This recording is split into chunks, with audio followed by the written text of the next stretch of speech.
নমস্কার বন্ধুরা, welcome to রুনার রান্নাঘর। আজকে নিয়ে এসেছি পাঞ্জাবি স্টাইলের ছোলে মশলা। এই চানা মশলা বাড়িতে তৈরি করা খুবই সহজ। আমার টিপসগুলো ফলো করে রান্না করলে স্বাদে হবে একদম পারফেক্ট। তাহলে চলুন চটপট শুরু করি। সবার প্রথমে নিয়ে নিয়েছি 200 গ্রাম কাবুলি চানা।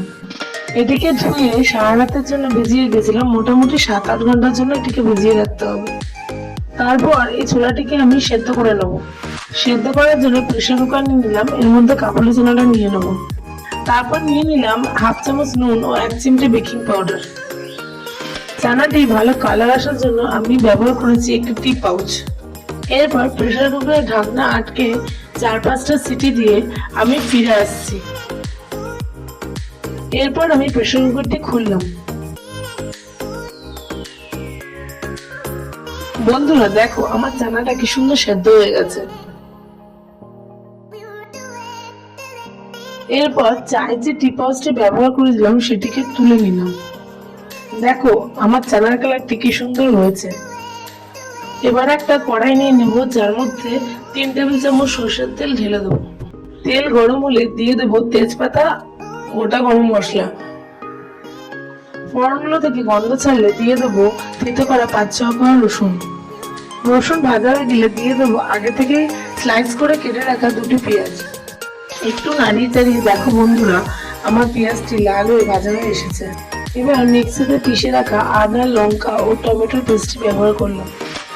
দিচ্ছি 1 চামচ নুন, 1 চামচ হলুদ, 1 চামচ লঙ্কা গুঁড়ো। বন্ধুরা এরপরে দিয়ে দিচ্ছি 1/2 চামচ করে জিরে গুঁড়ো ও ধনে গুঁড়ো ও 1 চামচ চানা মশলা। আর লাগবে আমাদের 1/2 চামচ চিনি। সব মশলা দেওয়া হয়ে গেলে গ্যাসটি মিডিয়াম ফ্লেমে রেখে মশলা কষিয়ে নেব। মশলাটিকে ভালো করে কষানোর জন্য আপনারা আপনাদের ইচ্ছা মতো একটু জল অ্যাড করে নিতে পারেন। এরপরে দিয়ে দিচ্ছি আমাদের আগে থেকে বয়েল করে রাখা চানা। সবকিছুকে ভালো করে মিক্স করে নিচ্ছি। গ্রেভিটা নিজেদের ইচ্ছা মতো অ্যাড করতে হবে। এখানে আমি ব্যবহার করেছি 500 ml গরম জল।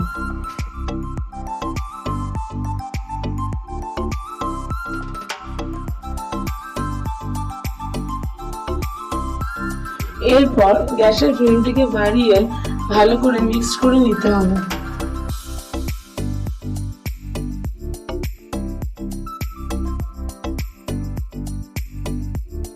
ঝোলটি ফুটে এলে দিয়ে দেবো 1 চামচ মেথি পাতা, 1 চামচ ঘি আর 1 চামচ গরম মশলা।